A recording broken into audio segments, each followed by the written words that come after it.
Assalamualaikum warahmatullahi wabarakatuh. Salam sejahtera bagi kita bersama. Semoga kita tetap sehat dan tetap semangat.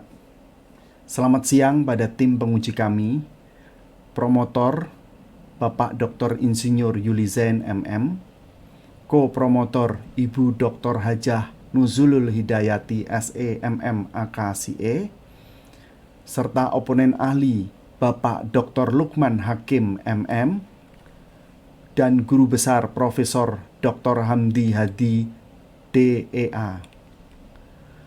Puji dan syukur kami panjatkan karena pada siang hari ini kami dapat memberikan seminar hasil penelitian disertasi dengan judul Determinan Pengungkapan Tanggung Jawab Sosial Perusahaan dan Pengaruhnya Terhadap Nilai Perusahaan. Perbaikan terhadap saran, masukan, tanggapan pada ujian sidang seminar kualifikasi disertasi program studi doktor ilmu manajemen tanggal 16 Oktober 2019. Perbaikan saran dan masukan Profesor Dr. Dermawan Syahrial SEMM. Yang pertama, saran, nilai perusahaan harus diperjelas hubungannya dengan pengungkapan. Perbaikan sudah ditambahkan penjelasan tentang nilai perusahaan yang ada di dalam disertasi. Halaman barunya 35 sampai 37. Yang kedua, GJG ditambahkan mekanisme dari GJG dan diperkuat. Perbaikan sudah ditambahkan teori GJG, contohnya dalam dunia praktek. Ada di halaman 79. Bagian yang ketiga, ada teori leverage, harap ditambahkan. Perbaikannya sudah ditambahkan teori leverage di bab 2. Perbaikannya ada di halaman baru 75. Yang keempat, kepemilikan institusional ditambahkan, terutama untuk yang terkait dengan kepemilikan perusahaan. Perbaikan sudah ditambahkan penelitian terkait di bab 2. Halaman barunya halaman 12. Yang bagian 5, bab 3 diuraikan lebih panjang. Sudah diuraikan bab 3 menjadi 24 halaman. Halaman barunya 114 sampai 137. Bagian yang ke-6, latar belakang diperjelas sesuai dengan yang dibahas. Perbaikan sudah disesuaikan agar sesuai dengan pembahasan. Halaman barunya ada di 1 sampai 22 di latar belakang masalah. Bagian 7, sumber data disebutkan. Perbaikannya sudah ditambahkan sumber data di tabel. Halaman barunya semua tabel sudah ditambahkan dengan sumber data. Saran dan masukan dari Ibu Dr. Nuzulul Hidayati SEMM AKCE. Yang pertama, saran, dari awal fenomena atau gap reset sudah dikaitkan dengan Conditional Grant Scheme atau CGS. Perbaikannya sudah ditambahkan pemahaman akan SDG dan CGS di bab 1. Halaman barunya halaman 1 sampai 2. Bagian yang kedua, belum terlihat satu novelty dalam penelitian ini. Bisa lihat dari pengukuran seperti dari CSR, rasio keuangan yang dianggap sudah umum. Diminta dicari apa yang akan jadikan novelty. Dalam konsepkah atau dalam pengukuran. Perbaikannya sudah ditambahkan dan dipertegas. Novelty akan kebaruan penelitian yaitu pengukuran dari pengungkapan sosial mengikuti standar GRI. Ada di halaman barunya 141. Bagian tiganya, dalam green accounting, variabel apa yang bisa diangkat? Kalau green accounting belum ada persetujuan dari Dewan Standar sehingga belum ada standarnya bagi perusahaan. Perbaikannya, green accounting dipertahankan dalam penelitian agar menjadi kebaruan juga dalam penelitian. Jadi bisa dilihat di halaman baru 88 sampai 105. Bagian yang keempat, Undang-Undang Nomor 40 mengenai CSR. Kenapa perusahaan tidak terpanggil?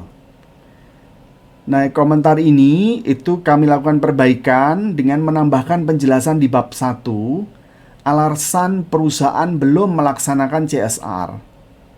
Itu biasanya karena membebani biaya perusahaan dan tidak adanya konsekuensi tidak melaporkan.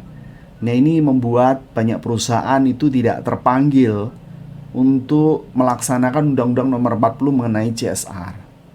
Ada di halaman baru, halaman 11. Bagian yang kelima, kira-kira mana yang bisa diangkat dan bisa dijadikan novelty? Perbaikannya sudah ditambahkan dan dipertegas novelty akan kebaruan penelitian, yaitu pengukuran dari pengungkapan sosial mengikuti standar GRI. Dan tadi sudah disebutkan bahwa adanya green accounting yang dipertahankan ya, agar menjadi kebaruan penelitian. Ada di halaman 11. Bagian 6, pada green accounting memang menjadikan suatu dorongan.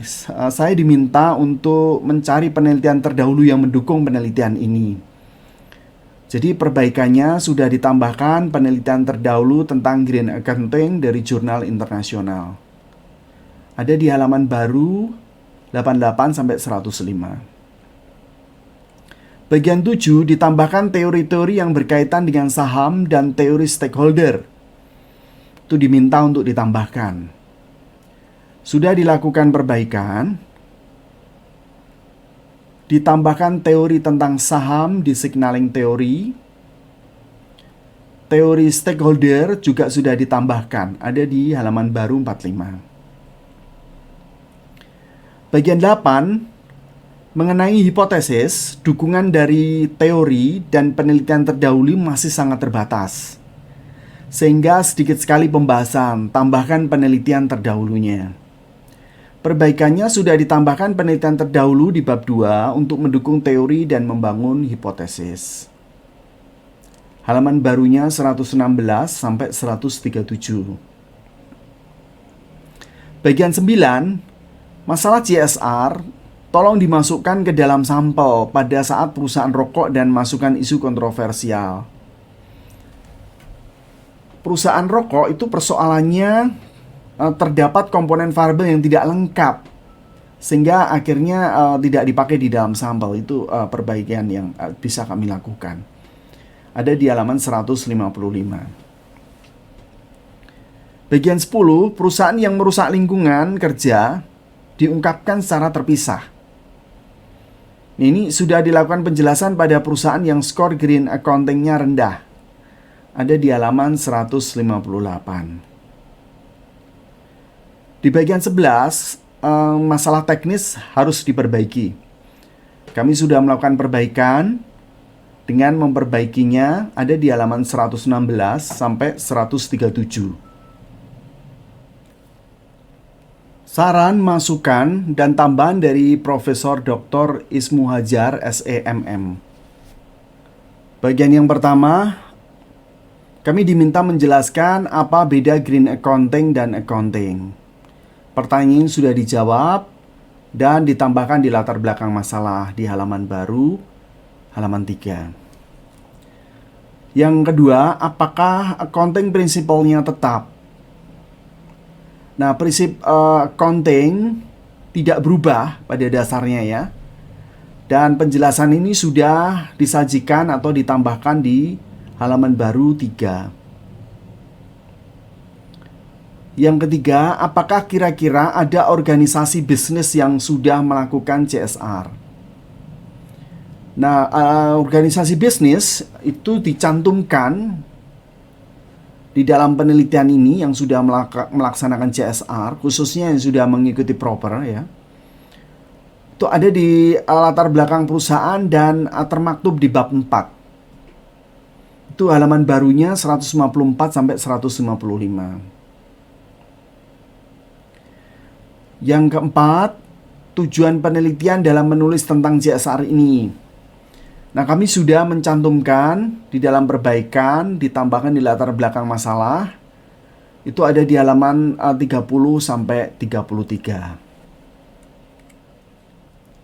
Saran, masukan, dan tanggapan dari Guru Besar Profesor Dr. Hamdi Hadi DEA. Tanggapan yang pertama, munculkan kerangka pemikirannya. Nah, sudah dilakukan perbaikan dan sudah ditambahkan di bab 2 kerangka pemikiran yang lebih jelas ya, ada di halaman baru 115. Tanggapan yang kedua, apa maksud dari pengungkapan CSR? Hal ini sudah ditambahkan dan diberi penjelasan di bab 2. Halaman barunya 46 sampai 56. Bagian yang ketiga, operasional variabelnya itu bagaimana? Nah, sudah diperbaiki dan diperjelas di bab 3 khususnya terkait dengan penjelasan operasionalisasi variabel. Halaman barunya 140 sampai 145. Proksinya bagaimana? Di bagian keempat ini sudah diperbaiki dan ditambahkan juga di bab 3 di halaman 141. Juga di bagian 5 disarankan untuk tidak mengambil angka indeks ya. Perbaikannya kami sudah menjelaskan bahwa tidak menggunakan indeks tapi menggunakan konten analisis. Halaman barunya 140 sampai 145. Bagian yang keenam, pengungkapan CSR itu tujuannya apa? Nah, ini dilakukan perbaikan dan sudah ditambahkan di bab 2. Halaman barunya 30 sampai 33. Bagian ketujuh, di corporate social responsibility nilai perusahaan itu sudah banyak. Ini disarankan untuk diganti dengan keunggulan daya saing atau competitive advantage. Nah, ini kami karena terkait dengan variable dependent, kami masukkan dalam keterbatasan penelitian dan diharapkan nanti menjadi usulan di penelitian berikutnya. Ada di bab 5 nanti. Bagian 8, munculkan kerangka pemikiran. Nah, ini sudah ditambahkan di bab 2, halaman lamanya 49, halaman barunya 55. Bagian yang 9, apa maksud dari pengungkapan CSR? Nah, kami sudah menambahkan penjelasan terkait dengan pengungkapan CSR di bab 2. Halaman barunya halaman 26. Bagian yang 10, operasional variabelnya itu bagaimana? Nah, ini sudah dilakukan perbaiki dan ditambahkan di bab 3.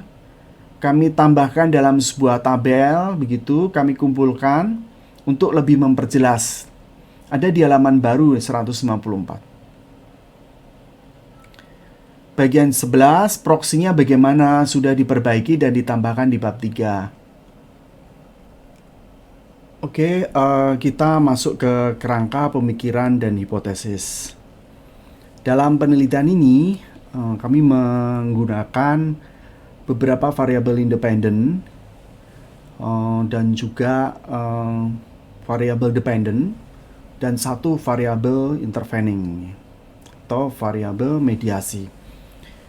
Nah, ada dua model dalam penelitian ini, yaitu model pertama melihat pengaruh variabel independen ke pengungkapan CSR, dan model yang kedua melihat pengaruh variabel independen ke nilai perusahaan. Nah, variabel independen yang kami gunakan itu adalah kinerja lingkungan perusahaan, kepemilikan saham institusi, kepemilikan saham publik, efektivitas komite audit, profitabilitas, ROA, leverage, dan ukuran perusahaan. Sementara variabel intervening atau mediasi yang kami gunakan itu adalah pengungkapan CSR. Dan variabel dependent dalam penelitian ini adalah nilai perusahaan. Total itu ada 17 hipotesis yang kami bangun. Hipotesis. Penelitian ini terdiri dari hipotesis sebagai berikut. 1. H1. Terdapat pengaruh kinerja lingkungan perusahaan atau KLP secara parsial terhadap Corporate Social Responsibility Disclosure atau CSRD. Hipotesis kedua, terdapat pengaruh secara parsial kepemilikan saham institusi atau KSI terhadap Corporate Social Responsibility Disclosure atau CSRD.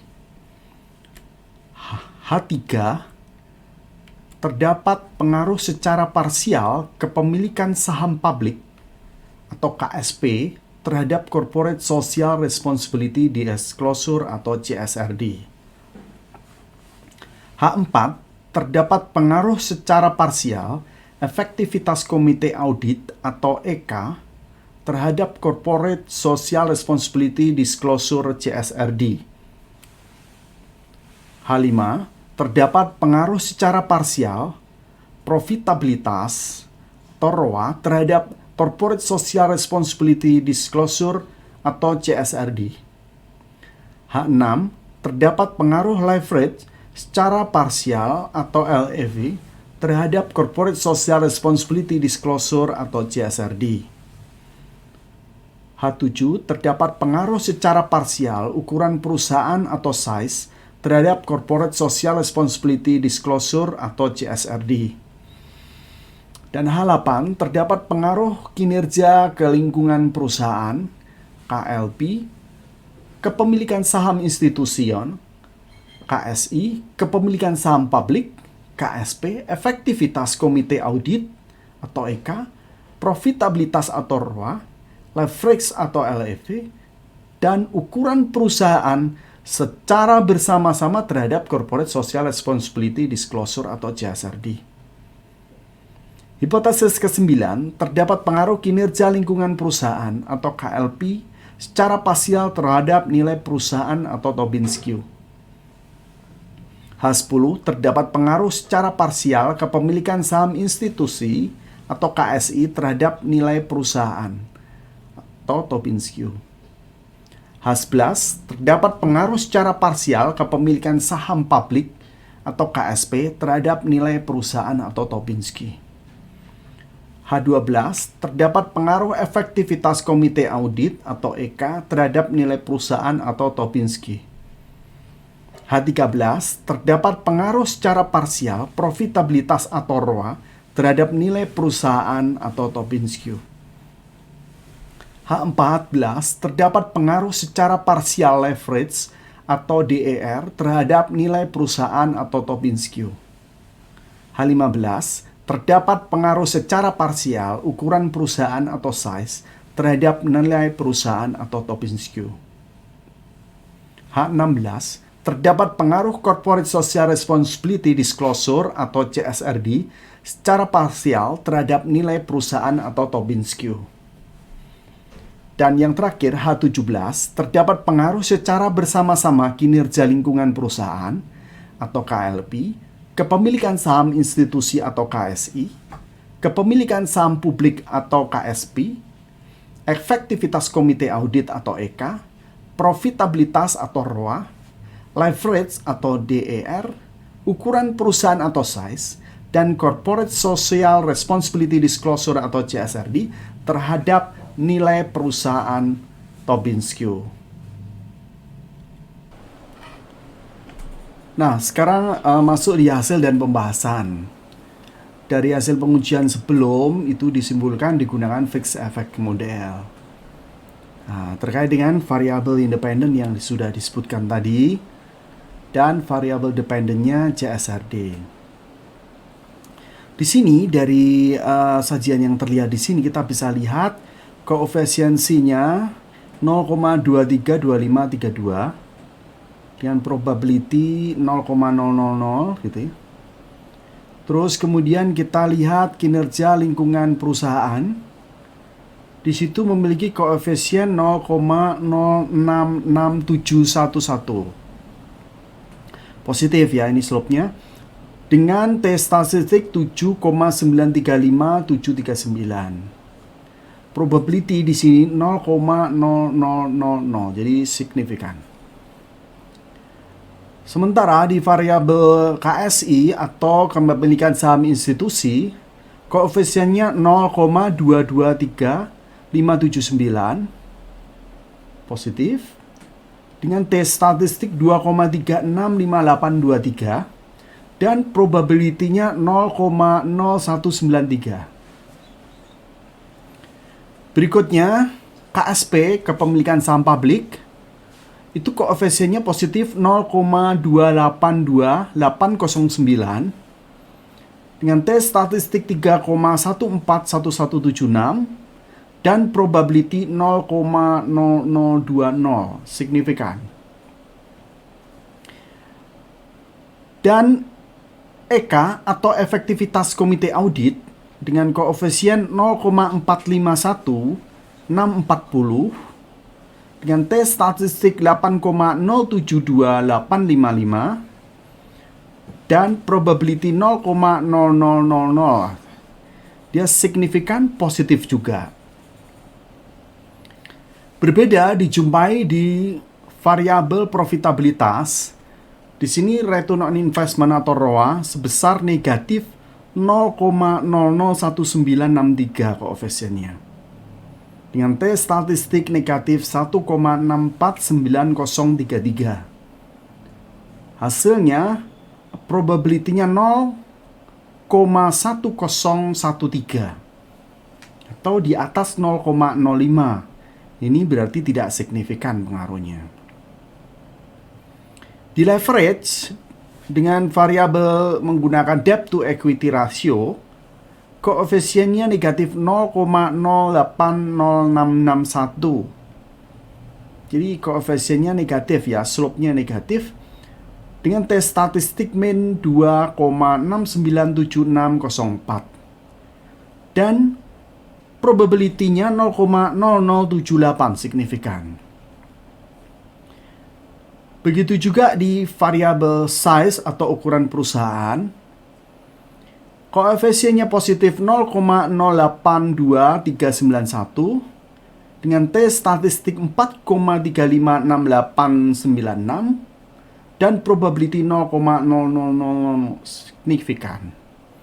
Jadi di antara sekian banyak variabel atau 7 variabel KLP, KSI, KSP, EK, ROA, DER, dan size, itu hanya variabel ROA yang tidak signifikan karena nilai probability-nya di atas 0,05 yaitu 0,1013. Selain itu, kita juga bisa melihat F statistik di sini dalam waktu yang bersamaan. Ketika kita running fixed effect model regression, kita bisa melihat F statistik sebesar 16,76630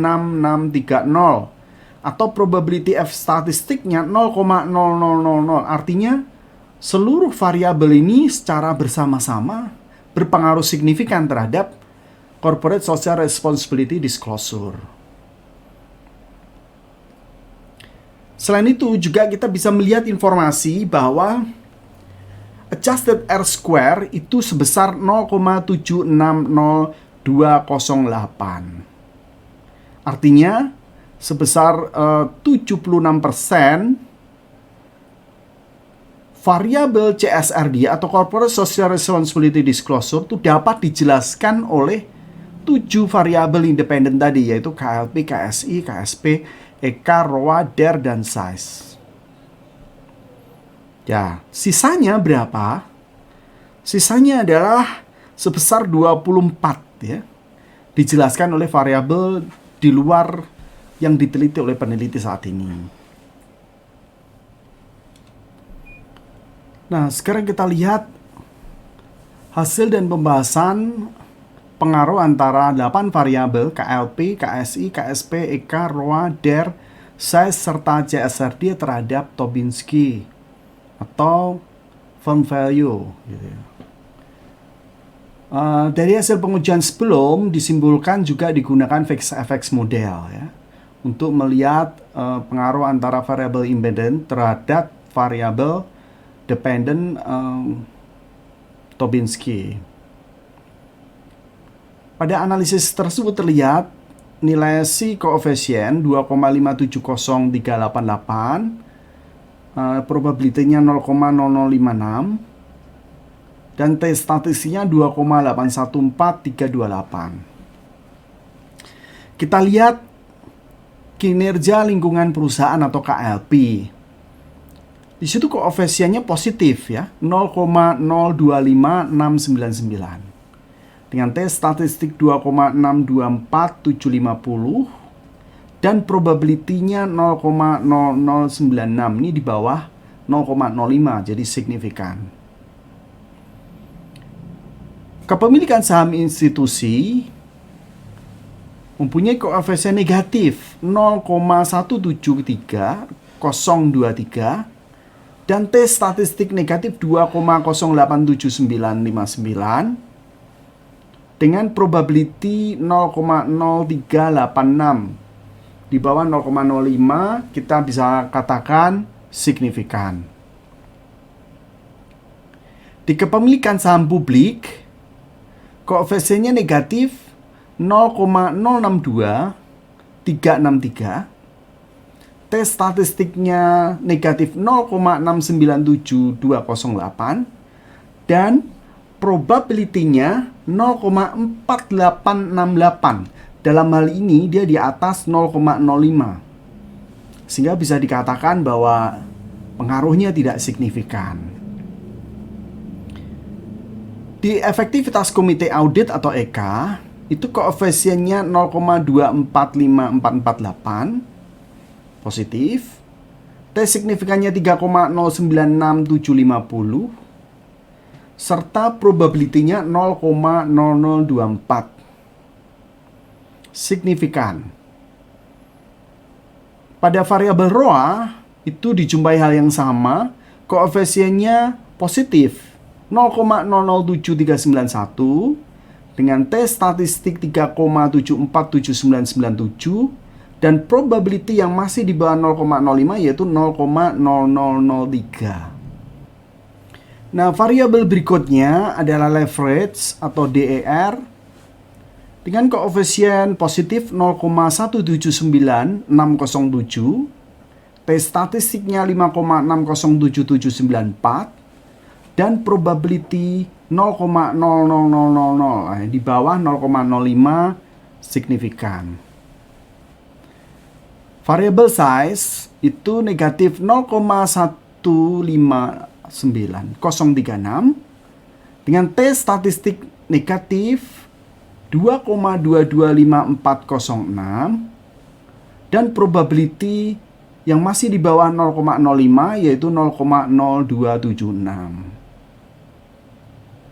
Dan tentunya variabel CSRD atau Corporate Social Responsibility Disclosure, koefisiennya positif 0,035241, T statistiknya 3,388500, probability-nya 0,00008. Nah, kalau kita melihat semua variabel yang ada di sini itu hanya variabel KSP atau kepemilikan saham publik yang dinyatakan tidak signifikan.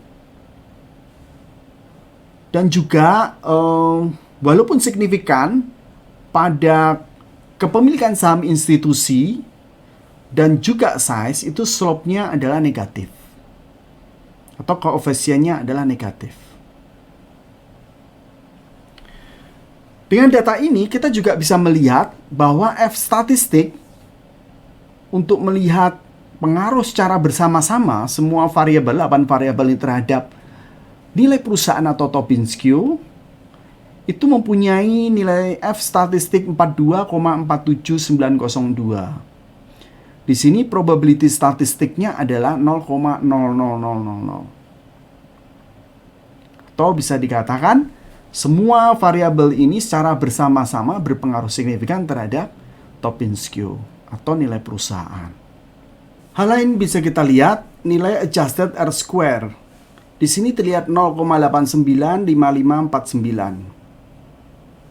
Atau bisa dikatakan bahwa variabel dependent nilai perusahaan Tobin-Skew itu dapat dijelaskan oleh 8 variabel independen KLP, KSI, KSP, EK, ROA, DER, size, CSRD sebesar 89,6%. Sementara sisanya sebesar 10,4% itu dijelaskan oleh variabel yang lain yang tidak diteliti oleh peneliti. Nah, kita bisa melihat ringkasannya dalam diagram analisis full model penelitian berikut ini. Kita bisa melihat apakah hipotesis itu ditolak atau diterima ya. Pertama, hipotesis yang ke-1 yang terdapat pengaruh kinerja lingkungan perusahaan secara parsial terhadap corporate social responsibility disclosure.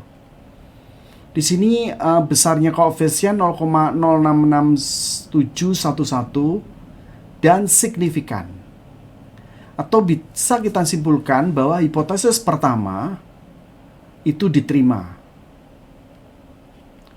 Hipotesis yang kedua, terdapat pengaruh secara parsial kepemilikan saham institusi terhadap corporate social responsibility disclosure dengan koefisien 0,22379 dan signifikan pengaruhnya terhadap CSRD. Sehingga bisa kita katakan hipotesis kedua itu diterima. Hipotesis yang ketiga, terdapat pengaruh secara parsial kepemilikan saham publik terhadap corporate social responsibility disclosure dengan koefisien 0,282809 dan hasil yang signifikan bisa kita simpulkan bahwa hipotesis ketiga itu diterima. Hipotesis yang keempat, terdapat pengaruh secara parsial efektivitas komite audit terhadap corporate social responsibility disclosure. Koefisiennya 0,451640 dan hasilnya signifikan pengaruhnya terhadap CSRD. Sehingga bisa kita katakan bahwa hipotesis keempat diterima. Hipotesis yang kelima, terdapat pengaruh secara parsial profitabilitas terhadap corporate social responsibility disclosure. Di sini koefisiennya negatif ya, 0,001963 negatif. Dan hasilnya ternyata tidak signifikan. Hipotesis kelima ini. Sehingga bisa kita katakan bahwa hipotesis ini ditolak. Hipotesis keenam, DER atau leverage. Terdapat pengaruh secara parsial leverage terhadap corporate social responsibility disclosure. Di sini juga dijumpai slope-nya negatif 0,080661 dan signifikan. Sehingga bisa kita simpulkan hipotesis keenamnya itu diterima. Hipotesis yang ketujuh, terdapat secara parsial ukuran perusahaan terhadap corporate social responsibility disclosure. Koefisiennya 0,082391 dan signifikan. Sehingga kita katakan bahwa hipotesis diterima. Nah, kita juga bisa melihat hasil secara keseluruhan, yaitu nilai F-testnya 16,76330 dan signifikan. Sehingga kita katakan bahwa baik variabel KLP, KSI, KSP, EK, ROA, DER, serta size itu secara bersama-sama berpengaruh terhadap corporate social responsibility disclosure. Nah, tadi juga simpulan serupa bisa kita tarik dari nilai Tobin-Skew sebagai variabel dependent. Nilai perusahaan atau Tobin-Skew itu memiliki pola yang sama dengan hasil yang sedikit berbeda dengan model yang pertama tadi, CSRD sebagai dependent variable. Di model yang kedua, Tobin-Skew sebagai dependent variable hasilnya sebagai berikut. Nah, kita lihat di hipotesis yang ke-9. Terdapat pengaruh kinerja lingkungan perusahaan secara parsial terhadap nilai perusahaan. Di sini koefisiennya 0,025699, signifikan. Sehingga dikatakan hipotesisnya diterima. Hipotesis 10, terdapat pengaruh secara parsial kepemilikan saham institusi terhadap nilai perusahaan dengan koefisien negatif 0,173023, signifikan. Oleh karena itu, hipotesis yang ke-10 diterima. Hipotesis yang ke-11, terdapat pengaruh secara parsial kepemilikan saham publik terhadap nilai perusahaan. Koefisiennya negatif 0,062363. Di sini tidak signifikan.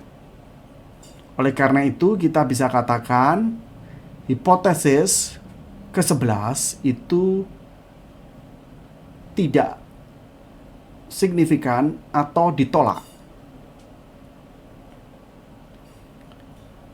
Hipotesis ke-12, terdapat pengaruh efektivitas komite audit terhadap nilai perusahaan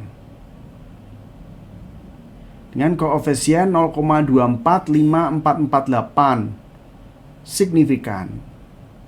Sehingga kita katakan hipotesis ke-12 itu diterima.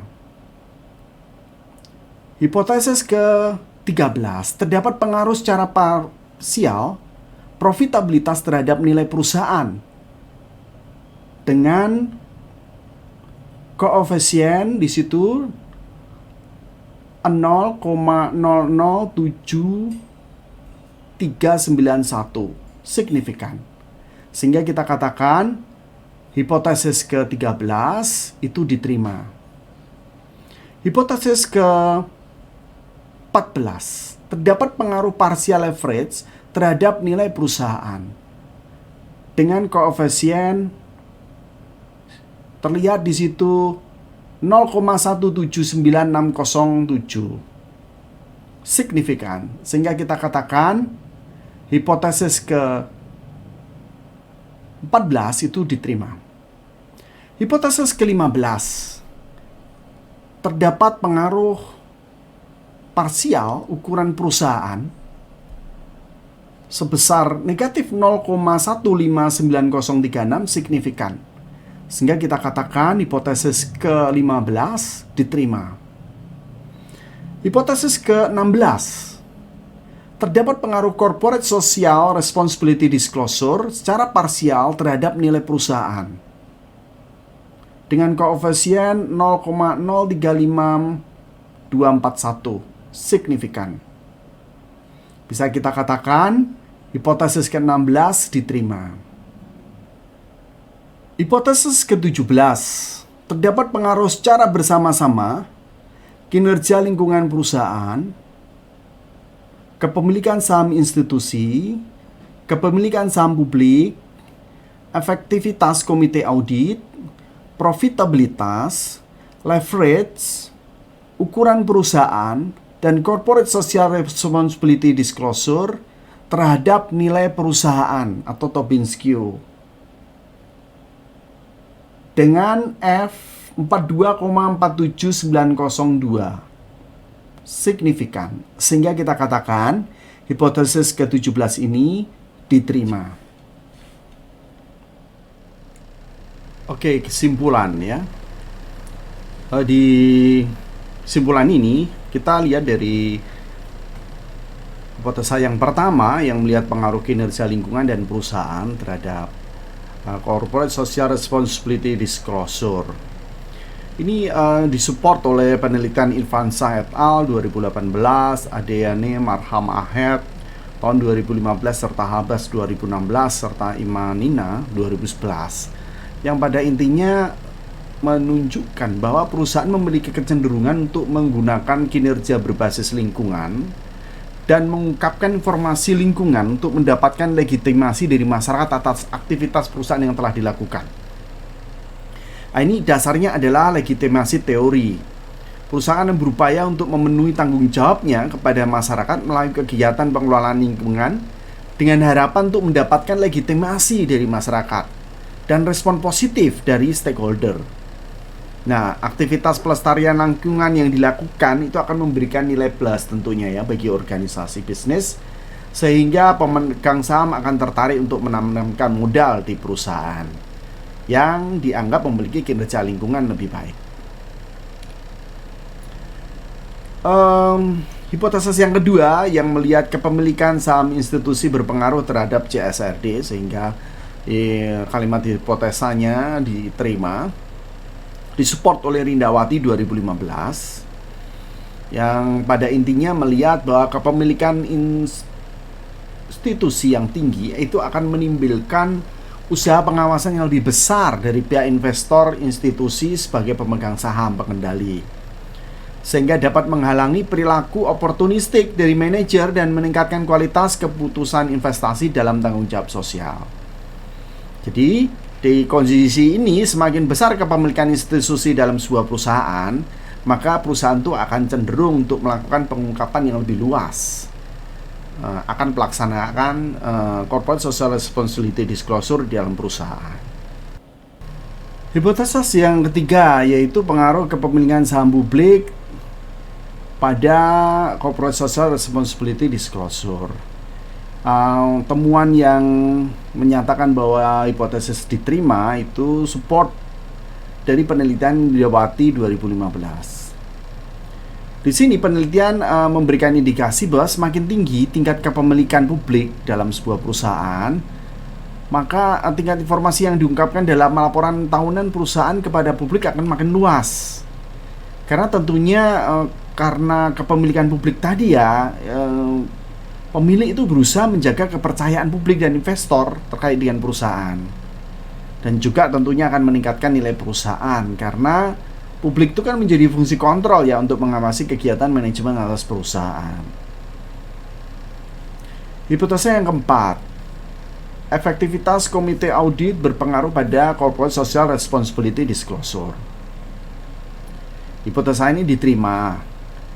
Support hipotesa ini oleh penelitian Rizky et al., Risti Ensani 2015, Regal et al. 2013, dan Juitaningsih serta Habas ya 2016.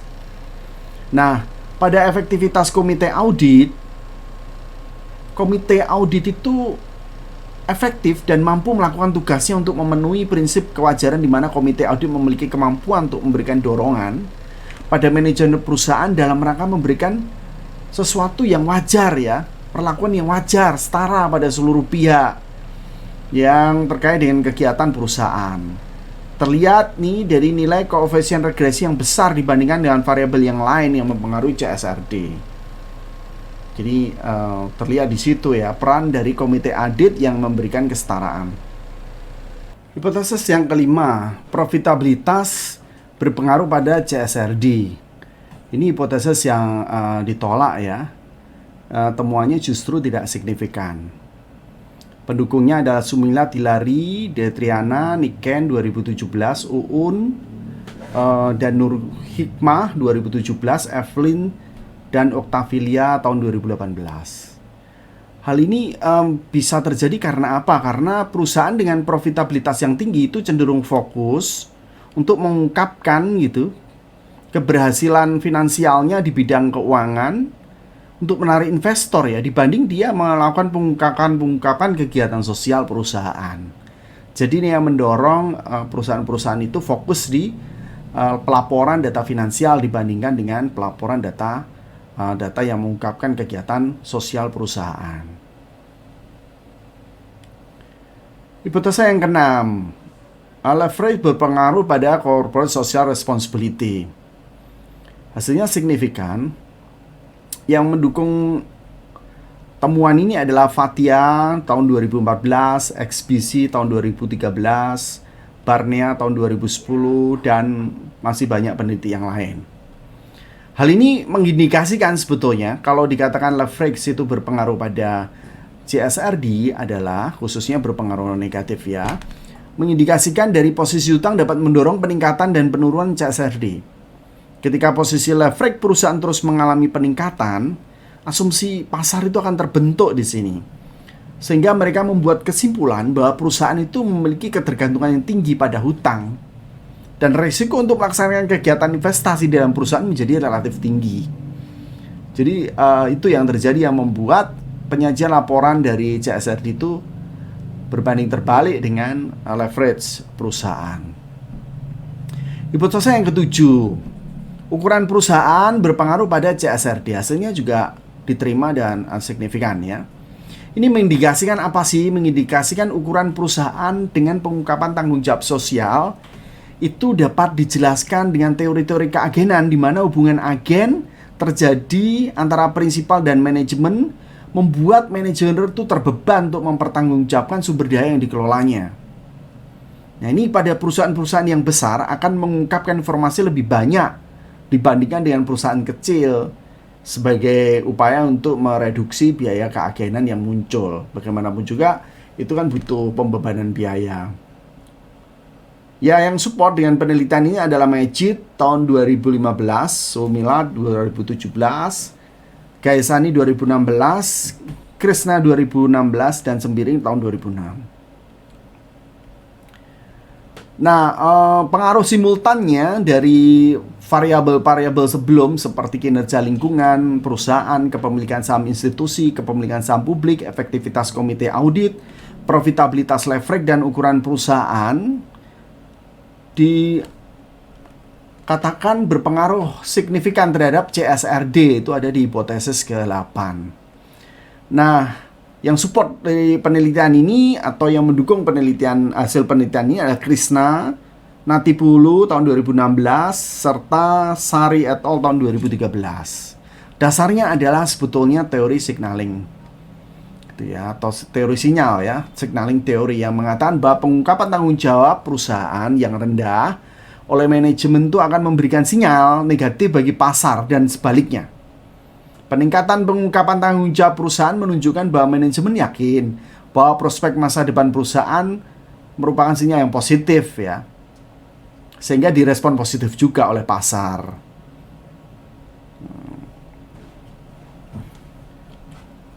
Terus kalau kaitannya dengan variable dependent Tobinsky ya, di hipotesis 9 dikatakan kinerja lingkungan perusahaan berpengaruh pada Tobinsky atau nilai perusahaan, firm value. Hasilnya signifikan dan tentunya hipotesa diterima. Yang support pada atau yang mendukung penelitian ini Mardiana tahun 2019 dan Al-Najjar tahun 2012, Suka tahun 2016. Dan Iqbal tahun 2013. Sebetulnya ini mengindikasikan bahwa hasil proper yang dilakukan oleh Kementerian Lingkungan Hidup itu memperlihatkan peningkatan terutama perusahaan yang terdaftar di Bursa Efek Jakarta atau di Bursa Efek Indonesia. Hal ini terlihat pada pembelian sertifikat proper dan ISO yang diterima perusahaan yang dari waktu ke waktu semakin meningkat. Jadi respon perusahaan yang melihat bahwa ini akan meningkatkan nilai perusahaan itu terlihat di sini.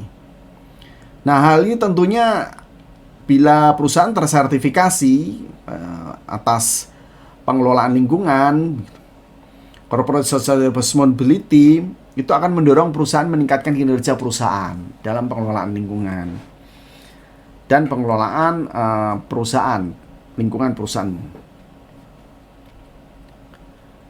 Hipotesa yang ke-10, kepemilikan saham institusi berpengaruh pada Tobinsky. Ini juga hasilnya signifikan dan hipotesa diterima. Yang mendukung penelitian ini Wijaya tahun 2018, Sahedi 2015, Sofyaning 2011, serta Warapsari tahun 2016. Hal ini sebetulnya terjadi karena indikasi sinyal negatif pihak luar. Karena strategi aliansi investor institusional dengan pihak manajemen cenderung mengambil kebijakan perusahaan yang tidak optimal lagi dengan melakukan kerja bersama dengan pihak manajemen. Jadi keterlibatan institusi terlihat di sini. Nah, pernyataan ini tentunya disupport oleh strategic alliance hypothesis yang mengatakan bahwa kepemilikan institusi dengan kepemilikan saham mayoritas lebih cenderung berpihak pada pihak manajemen untuk mendahulukan kepentingan pribadinya daripada kepentingan saham minoritas.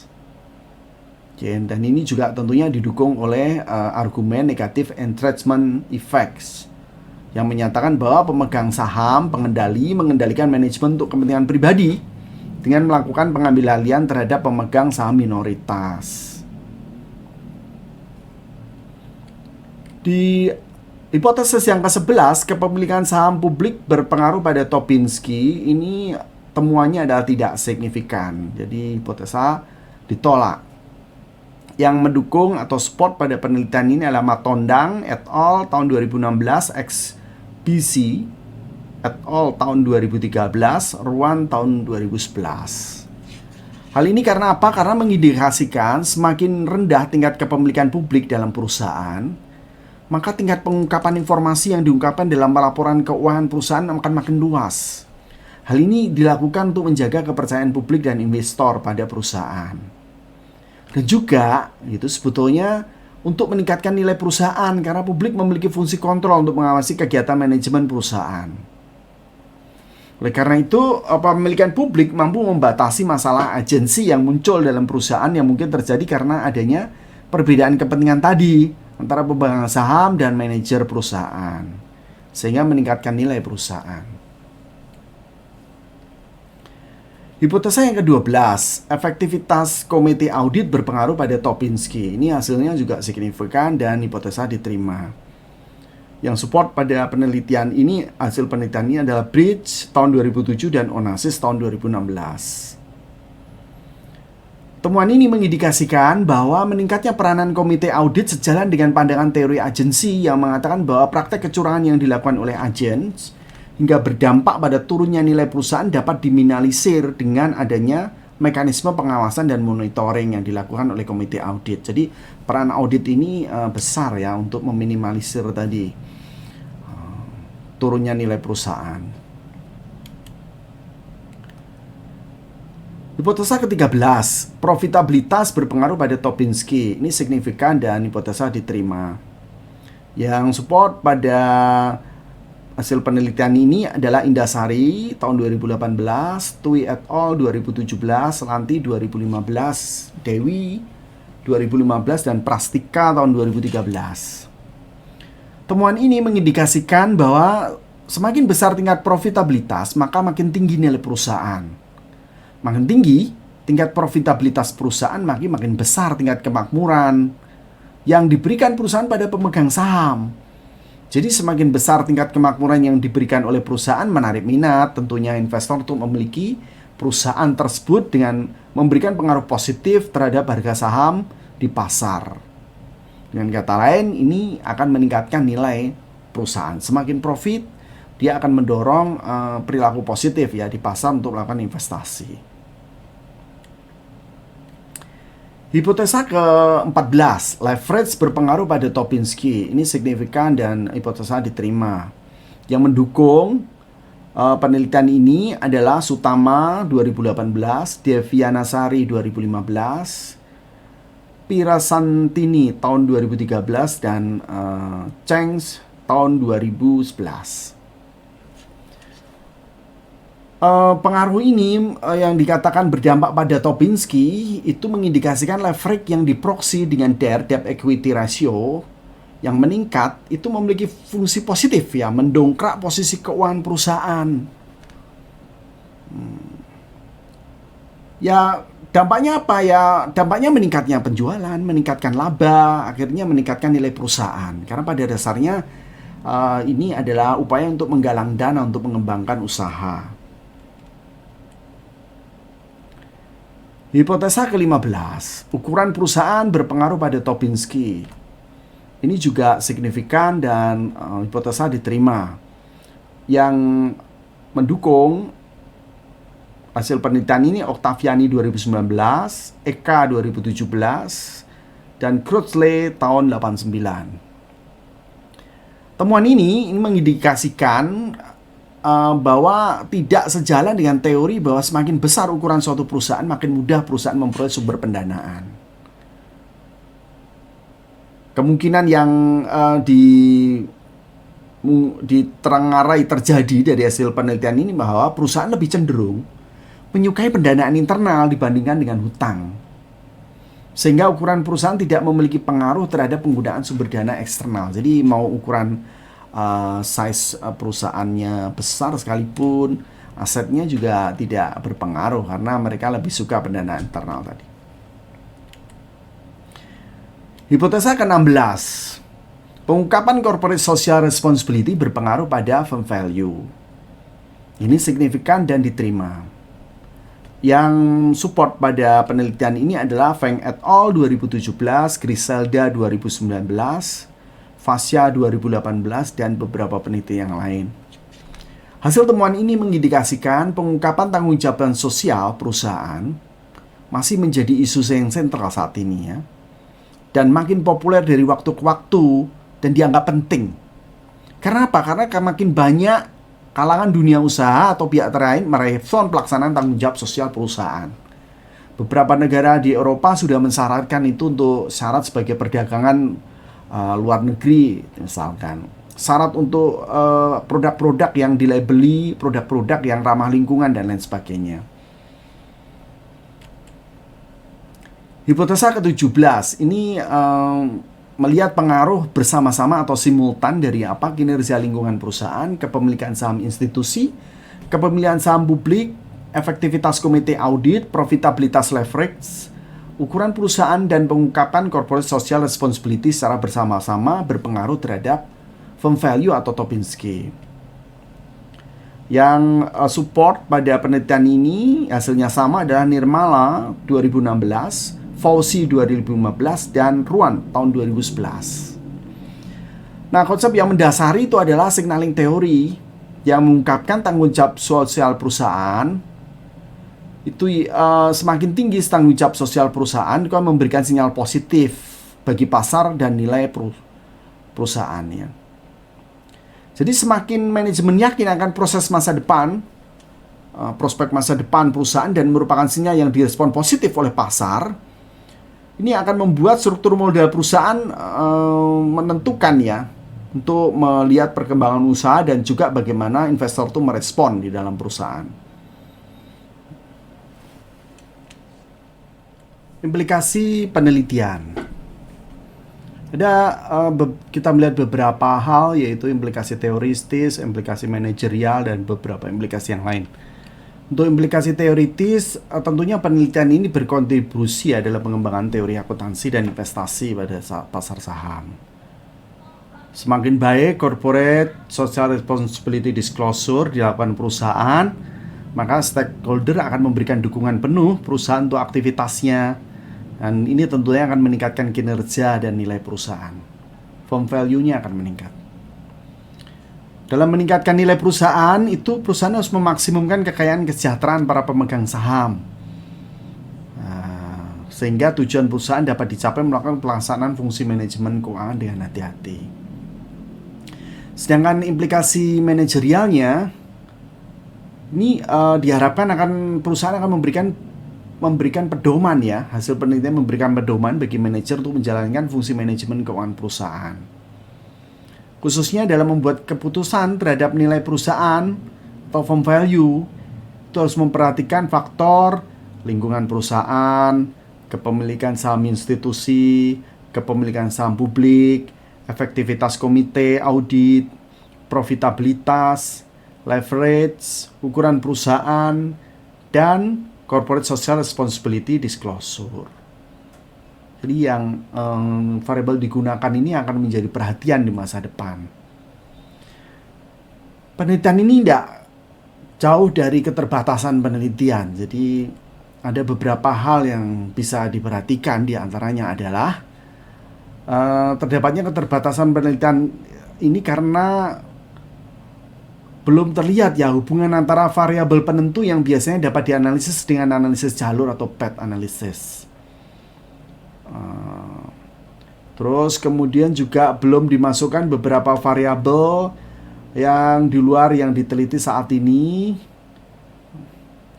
yang merupakan determinan dari pengungkapan corporate social responsibility yang lain dan implikasinya pada nilai perusahaan. Jadi ada variabel di luar yang mungkin yang di luar diteliti di sini yang bisa dimasukkan nanti. Data time series itu hanya 6 tahun untuk 30 perusahaan. Ini tentunya masih kurang ya, atau masih sedikit.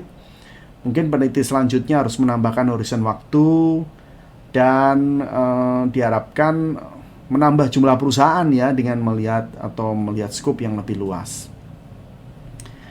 Rekomendasi. Nah, mestinya rekomendasi investasi pada saham-saham perusahaan dengan memperhatikan perkembangan kinerja lingkungan perusahaan, kepemilikan saham institusi, kepemilikan saham publik, efektivitas komite audit, profitabilitas, leverage, ukuran perusahaan yang dapat meningkatkan pengungkapan corporate social responsibility melalui pelaksanaan good corporate governance internal yang dimiliki perusahaan melalui pengawasan efektif dari komite audit. Ini menggunakan teori akuntansi yang kemudian nanti dipahami sebagai green accounting teori.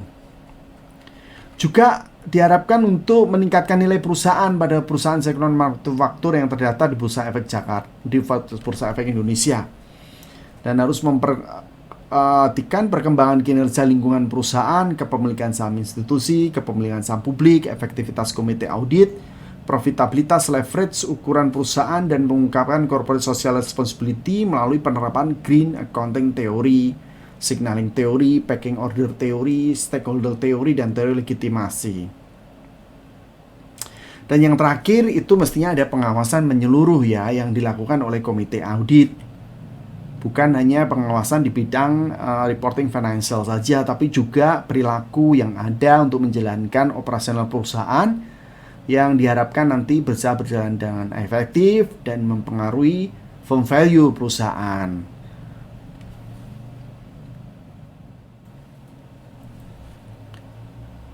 Cukup sekian presentasi ini kami sampaikan. Terima kasih pada tim penguji, Dr. Insinyur Yulizen MM, Dr. Hajah Nuzulul Hidayati SE MM AKCE, Dr. Lukman Hakim MM, dan Guru Besar Profesor Dr. Hamdi Hadi DIE.